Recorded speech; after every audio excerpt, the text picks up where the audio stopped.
Hello ನನ್ನ PU1 ಮುದ್ದು ಮಕ್ಕಳ, ಇವತ್ತು ನಿಮ್ಮ ಹರ್ಷಿತಾ ಮ್ಯಾಮ್, ನಿಮ್ಮ ಸ್ಕ್ರೀನ್ಶಾಟ್ ಮ್ಯಾಮ್ ಒಂದು ಇಂಪಾರ್ಟೆಂಟ್ ಟಾಪಿಕ್ನ ತೊಗೊಂಡು ವಿಡಿಯೋ ಮಾಡೋಕ್ಕೆ ಬಂದಿದ್ದೀನಿ. What is this? PU1 ಅಲ್ಲಿ ಬಯಾಲಜಿ ಹೇಗೆ ಓದ್ಕೋಬೇಕು. ಯಾಕೆ ವಿಡಿಯೋನ ಮಾಡ್ತಿದ್ದೀನಿ ಅಂದರೆ, ನಿಮ್ಮ 10th SSLC ಅಲ್ಲಿ ಬಯಾಲಜಿ ಏನಿತ್ತು, ಬರೀ ಒಂದು 4 ಚಾಪ್ಟರ್ಸ್ ಇತ್ತು. Life processes, control and coordination. ಅದು ಬಿಟ್ಟರೆ ಏನಪ್ಪ ನಮ್ಮ how do organisms reproduce, heredity ಹಾಗೂ ಲಾಸ್ಟಲ್ಲಿ our environment. 5 chapters, but our environment ಒಂದು ಪುಟಾಣಿ ಚಾಪ್ಟರ್ ಇತ್ತು. ಸೊ ಇಷ್ಟು ಚಿಕ್ಕ ಬಯಾಲಜಿ ಚಾಪ್ಟರ್, ಬಯಾಲಜಿ ಸಿಲೆಬಸ್ನ ನೀವು SSLCಯಲ್ಲಿ ನೋಡಿಬಿಟ್ಟು PU1ಗೆ ಬಂದಿದ ತಕ್ಷಣ ಒಂದು ರಾಶಿ ಯೂನಿಟ್ಸ್ ಇದೆ, ಚಾಪ್ಟರ್ಸ್ ಇದೆ, ಬರೀ ಬಯಾಲಜಿನೇ ಇಷ್ಟು ವಾಸ್ಟ್ ಆಗಿದೆ ಅಂತ ನಿಮಗೆ ಗಾಬರಿ ಆಗಿರ್ಬೋದು ಅಲ್ವಾ. ಸೊ ಇದಕ್ಕೋಸ್ಕರ ಈ ಪ್ಯಾನಿಕ್ನ ನಾನು ದೂರಗೊಳಿಸಿ, ನೀವು ಇಷ್ಟದಿಂದ PCMB ತೊಗೊಂಡಿರ್ತೀರ, ತುಂಬ ಆಸೆಯಿಂದ PCMB ತೊಗೊಂಡಿರ್ತೀರ. So how to study biology effectively, ಒಂದು ಒಳ್ಳೆಯ ರೀತಿಯಲ್ಲಿ ನೀವು ಬಯಾಲಜಿನ ಓದ್ಕೊಂಡು ಹೋದರೆ ಬಯಾಲಜಿನ ಎಂಜಾಯ್ ಮಾಡಿಕೊಂಡು ನೀವು ಓದ್ಕೋಬಹುದು. ಸೊ ಈ ಬಯಾಲಜಿನ ಹೇಗೆ ಎಂಜಾಯ್ ಮಾಡ್ಕೊಂಡು ಓದ್ಕೋಬಹುದು ಅನ್ನೋದಕ್ಕೆ ನಾನು ಒಂದು 4 ಟಿಪ್ಸ್ನ ತಂದಿದ್ದೀನಿ ಮಕ್ಕಳ. So let's see what these tips are. ಅದಕ್ಕೆ ನಾನು ಮುಂಚೆ I want some information from you. Okay, what is this information? How are you feeling about PU1 biology ಅಂತ ನನಗೆ ತಿಳಿಸ್ಬೇಕು. ಓಕೆ, ಈ PU1 ಬಯಾಲಜಿ ಏನಿದೆ, ನೀವು ಈಗ ತಾನೇ ಹೋಗ್ಬಿಟ್ಟು ಈ ಹೊಸ ಬಯಾಲಜಿನ ನೋಡಿರ್ತೀರ ಅಲ್ವಾ, ಇದರ ಬಗ್ಗೆ ನಿಮಗೆ ಹೇಗೆ ಅನ್ನಿಸ್ತಿದೆ ಅಂತ ನನಗೆ ಹೇಳಬೇಕು. ಈಸಿ ಅನ್ನಿಸ್ತಿದೆ ಅಂದರೆ ಕೆಳಗಡೆ ಕಾಮೆಂಟ್ ಸೆಕ್ಷನಲ್ಲಿ ಗ್ರೀನ್ ಕಲರ್ ಹಾರ್ಟ್ಸ್ನ ಹಾಕಿ, ಮೀಡಿಯಮ್ ಅನ್ನಿಸ್ತಿದೆ ಅಂದರೆ ಯೆಲ್ಲೋ ಕಲರ್ ಹಾರ್ಟ್ಸ್ನ ಹಾಕಿ, ಕಷ್ಟ ಅನ್ನಿಸ್ತಿದೆ, ನನಗೆ ಅರ್ಥನೇ ಆಗ್ತಿಲ್ಲ ಮ್ಯಾಮ್ ಅಂತ ಅನ್ನಿಸ್ತಿದೆ ಅಂದರೆ ರೆಡ್ ಕಲರ್ ಹಾರ್ಟ್ಸ್ನ ಹಾಕಿ ಮಕ್ಕಳ. Okay, so that I understand ನಮ್ಮ PU1 ಮಕ್ಕಳಿಗೆ, ಈಗ ತಾನೇ SSLCಯಿಂದ ಪಾಸ್ಔಟ್ ಆಗಿರುವಂತಹ ನಮ್ಮ ಮುದ್ದು ಮಕ್ಕಳಿಗೆ ಬಯಾಲಜಿ ಹೇಗೆ ಅನ್ನಿಸ್ತಿದೆ, ನಿಮ್ಗೆ ಹೇಗೆ ನಾನು ಹೆಲ್ಪ್ ಮಾಡಬಹುದು ಅಂತ ಅರ್ಥ ಮಾಡ್ಕೊಳ್ಳಿಕ್ಕೆ I want this information from you. Okay, ಪಕ್ಕಾ ಹೋಗಿ ನೀವು ಕಾಮೆಂಟ್ ಮಾಡ್ತೀರಾ ಅಂತ ಅಂದ್ಕೊಂಡಿದ್ದೀನಿ, ನನ್ನ ಭರವಸೆನ ಉಳಿಸ್ಕೊಳ್ಳಿ. ಓಕೆ, ಸೊ ಇವಾಗ ಬಯಾಲಜಿ ಕಷ್ಟ ಆಗ್ತಿದೆ ಅನ್ನೋರಿಗೆ ನಾನು 4 ಪಾಯಿಂಟ್ಸ್ನ ತಂದಿದ್ದೀನಿ ಮಕ್ಕಳೇ. What are these points? What are these 4 points that I have brought to you? Okay, let us see these 4 points. First of all, biology ಏನಕ್ಕೆ ಕಷ್ಟ ಅನ್ನಿಸ್ತಿದೆ ಅಂದರೆ ಚಾಪ್ಟರ್ಸ್ ಆರ್ ಟೂ ಬಿಗ್ ಅಲ್ವಾ. Other then I think living world ಸ್ವಲ್ಪ ಚಿಕ್ಕದಾಗಿರ್ಬೋದು. ಅದು ಬಿಟ್ಟರೆ biological ಕ್ಲಾಸಿಫಿಕೇಷನ್ಸು ಮತ್ತು ಏನಪ್ಪ ನಮ್ಮ animal Kingdom, plant Kingdom, physiology, anatomy, ಇವೆಲ್ಲ ತುಂಬ ದೊಡ್ಡ ದೊಡ್ಡ ಚಾಪ್ಟರ್ಸ್ ಅನಿಸ್ಲಿಕ್ಕೆ ನಿಮಗೆ ಖಂಡಿತವಾಗಿಯೂ ಶುರು ಆಗಿರತ್ತೆ. Okay, so how are you going to study this?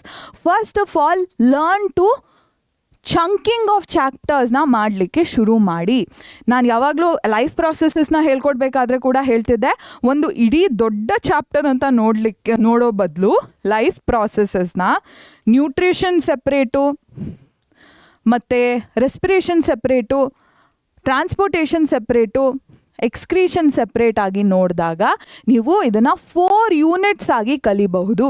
ಅದೇ ರೀತಿ ನೀವು ಆ್ಯನಿಮಲ್ ಕಿಂಗ್ಡಮ್ನ ಓದಬೇಕಾದ್ರೆ ಆ್ಯನಿಮಲ್ ಕಿಂಗ್ಡಮಲ್ಲಿ ಬರುವಂತಹ ಟಾಪಿಕ್ಸ್ನ ಬ್ರೇಕ್ ಡೌನ್ ಮಾಡಿ ಸೆಪ್ರೇಟ್ ಆಗಿ ಓದ್ಕೊಳ್ಳಿಕ್ಕೆ ಶುರು ಮಾಡಿದಾಗ ಒಂದು ದೊಡ್ಡ ಚಾಪ್ಟರ್ ಇದು ಅನ್ನೋ ಒಂದು ಭಯ ಏನಿದೆ ಹೋಗಲಿಕ್ಕೆ ಶುರು ಆಗುತ್ತೆ.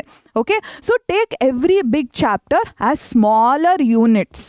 ಓಕೆ, ದೊಡ್ಡ ದೊಡ್ಡ ಚಾಪ್ಟರ್, ದೊಡ್ಡ ದೊಡ್ಡ ಅಧ್ಯಾಯಗಳನ್ನ ಚಿಕ್ಕ ಚಿಕ್ಕ ಘಟಕಗಳಾಗಿ ವಿಭಜನೆ ಮಾಡಿಬಿಟ್ಟು ಓದಲಿಕ್ಕೆ ಪ್ರಯತ್ನ ಪಡಿ. ಓಕೆನಾ ಮಕ್ಕಳ? ದಿಸ್ ವಿಲ್ ನಿಮ್ಮ ಮೆಂಟಲ್ ಲೋಡ್ ಏನಿದೆ ಅದು ಕಡಿಮೆ ಆಗಲಿಕ್ಕೆ ಶುರು ಆಗುತ್ತೆ. ಓಕೆ, ನೆಕ್ಸ್ಟು ಯೂಸ್ ನಿಮಾನಿಕ್ಸ್ ಮಕ್ಕಳ. ನಾನು 11th ಹಾಗೂ 12thನ ಓದಬೇಕಾದ್ರೆ ಈ ಒಂದು ಮೆಥಡ್ ಏನಿದೆ ತುಂಬಾ ಹೆಲ್ಪ್ ಮಾಡ್ತು. ನಿಮ್ಮ ವರ್ಷ ಮ್ಯಾಮ್ನ ಕೂಡ ನಾನು ಕೇಳಿದೆ, ಒಂದು ನಿಮಾನಿಕ್ಕಿನ ಎಕ್ಸಾಂಪಲ್ನ ಕೇಳಿದೆ. ವರ್ಷ ಮ್ಯಾಮ್ ಹೇಳಿದ್ರು, ನಿಮಗೆ ಕಿಂಗ್ಡಮ್, ಆರ್ಡರ್, ಫೈಲಮ್ ಅಂತ ಎಲ್ಲ ಇರುತ್ತೆ ಅಲ್ವಾ, ಅದನ್ನು ಹೇಗೆ ಈಸಿಯಾಗಿ ನೆನ್ಪಿಟ್ಕೋಬಹುದು ಅಂತ ವರ್ಷ ಮ್ಯಾಮ್ಗೆ ಕೇಳಿದಾಗ she gave us this mnemonic. What is this mnemonic makla? Keep the pond clean or family gets sick. Keep the pond clean or family gets sick. This is one example of a mnemonic. ಓಕೆನಾ? This is one example of a mnemonic. ಏನಿದು mnemonic ma'am? ಸುಮ್ಮನೆ ಹೇಳ್ತಿದ್ದೀರಾ? What is the meaning of this? ಸಿಕ್ ಅಂದರೆ ಏನು? S is for species, G is for genus, so ನಿಮಗೆ order of classification ಇದೆ ಅಲ್ವಾ, species, genus, family, order, class, phylum, kingdom, ಈ ರೀತಿ ಆರ್ಡರ್ ಆಫ್ ಕ್ಲಾಸಿಫಿಕೇಶನ್ ಇದೆ ಅಲ್ವಾ. ಇದನ್ನು ಈಸಿಯಾಗಿ ನೆನ್ಪಿಟ್ಕೊಳ್ಳಿಕ್ಕೆ ಈ ಟೂಲ್ ಏನು ಯೂಸ್ ಮಾಡ್ತೀರಾ ಇದನ್ನು ನಾವು ಏನಂತೀವಿ, ನಿಮಾನಿಕ್ ಅಂತ ಕರಿತೀವಿ. ಇದನ್ನೇ ನೀವು SSLCಯಲ್ಲಿ ಕೂಡ ರಿಯಾಕ್ಟಿವಿಟಿ ಸೀರೀಸ್ನ ನೆನ್ಪಿಟ್ಕೊಳ್ಳಿಕ್ಕೆ ನೀವು ಯೂಸ್ ಮಾಡಿದ್ರಿ ಅಲ್ವಾ. Please stop calling me a careless zebra, instead learn how copper saves gold, ಈ ರೀತಿ ಒಂದು ನಿಮಾನಿಕ್ ಇತ್ತು. ಸೊ ಈ ರೀತಿಯ ನಿಮಾನಿಕ್ಸ್ನ ನೀವು ಆದಷ್ಟು ಯೂಸ್ ಮಾಡಲಿಕ್ಕೆ ಶುರು ಮಾಡಬೇಕು. ಓಕೆನಾ. ಆರ್ಥ್ರೋಪೋಡಾ ಮತ್ತು ವರ್ಟಿಬ್ರೇಟ್ಸ್, ನಾನ್ ವರ್ಟಿಬ್ರೇಟ್ಸ್, ಈ ರೀತಿ ಎಲ್ಲ ಕಾನ್ಸೆಪ್ಟ್ಸ್ ಇರುತ್ತೆ. ಸೊ ಇದನ್ನು ಮಾಡ್ಕೊಳ್ಳಿಕ್ಕೆ ನೀವು ಚಿಕ್ಕ ಚಿಕ್ಕ ಶಾರ್ಟ್ಕಟ್ಸ್ನ ಯೂಸ್ ಮಾಡಬೇಕಾಗತ್ತೆ. ಓಕೆನಾ ಮಕ್ಕಳ. ಸೊ ಈ ರೀತಿಯ ಶಾರ್ಟ್ಕಟ್ಸ್ನ ನಾವು ನಿಮಾನಿಕ್ಸ್ ಅಂತ ಕರಿತೀವಿ. ಆದಷ್ಟು ಚಿಕ್ಕ ಚಿಕ್ಕ ಸೆಂಟೆನ್ಸ್ಗಳನ್ನ ಯೂಸ್ ಮಾಡಿಕೊಂಡು ದೊಡ್ಡ ದೊಡ್ಡ ಕಾನ್ಸೆಪ್ಟ್ಸ್ನ ನೆನ್ಪಿಟ್ಕೊಳ್ಳಿಕ್ಕೆ ಪ್ರಯತ್ನ ಪಡಿ. ಓಕೆನಾ. This is going to make your PU biology very very easy. Tried and tested. ನಾನು PU ಅಲ್ಲಿದ್ದಾಗ ಇದೇ ಟ್ರಿಕ್ನ ಯೂಸ್ ಮಾಡ್ತಿದ್ದೆ and it use to give me beautiful marks, wonderful marks. Okay next learn diagrams. Please ನಾನು SSLCಯಲ್ಲಿ ಕೂಡ ಹೇಳಿದೆ, ಇವಾಗಲೂ ಕೂಡ ಹೇಳ್ತೀನಿ, ಡಯಾಗ್ರಾಮ್ಸ್ನ ಇಗ್ನೋರ್ ಮಾಡೋಕ್ಕೆ ಹೋಗಬೇಡಿ. Out of the 70 mark theory paper that you are writing, at least 15 marks ಏನಿದೆ ನಿಮಗೆ ಡಯಾಗ್ರಾಮ್ಸಿಂದ ಬರುತ್ತೆ. 4 to 5 ಮಾರ್ಕ್ಸಿನ ಡಯಾಗ್ರಾಮ್ಸ್ ಬರುತ್ತೆ ಅಂತ ವರ್ಷ ಮ್ಯಾಮ್ ಹೇಳಿದರು. ಅಟ್ಲೀಸ್ಟ್ 15 ಮಾರ್ಕ್ಸ್ ಏನಿದೆ ನಿಮಗೆ ರೇಖಾಚಿತ್ರಗಳಿಂದ ಬರುತ್ತೆ, ಕನಿಷ್ಠ 15 ಅಂಕಗಳು. ಸೊ ದಯವಿಟ್ಟು ಡಯಾಗ್ರಾಮ್ಸ್ನ ಇಗ್ನೋರ್ ಮಾಡಲಿಕ್ಕೆ ಹೋಗಬೇಡಿ. ಡಯಾಗ್ರಾಮ್ಸಿಗೆ ಮುತುವರ್ಜಿ ಕೊಟ್ಟು ಕಲ್ತ್ಕೊಳ್ಳಿ. ಓಕೆನಾ ಮಕ್ಕಳ. Okay next solve PYQs. Always PYQs ಏನಿದೆ ಇದನ್ನು ಇಗ್ನೋರ್ ಮಾಡೋಕ್ಕೆ ಹೋಗಬಾರ್ದು. PYQs ಅಂದರೆ ಹಿಂದಿನ ವರ್ಷದ ಪ್ರಶ್ನೆಗಳನ್ನ ನೀವು ಬಗೆಹರಿಸಲಿಕ್ಕೆ ಪ್ರಯತ್ನ ಪಡಬೇಕು. ಆದಷ್ಟು PYQsನ ಸಾಲ್ವ್ ಮಾಡಿ. ಆದಷ್ಟು ಹಳೆ model question papers, board exam question, I know first PUಗೆ ಬೋರ್ಡ್ ಎಕ್ಸಾಮ್ ಕ್ವೆಶನ್ ಪೇಪರ್ಸ್ ಇರೋಲ್ಲ.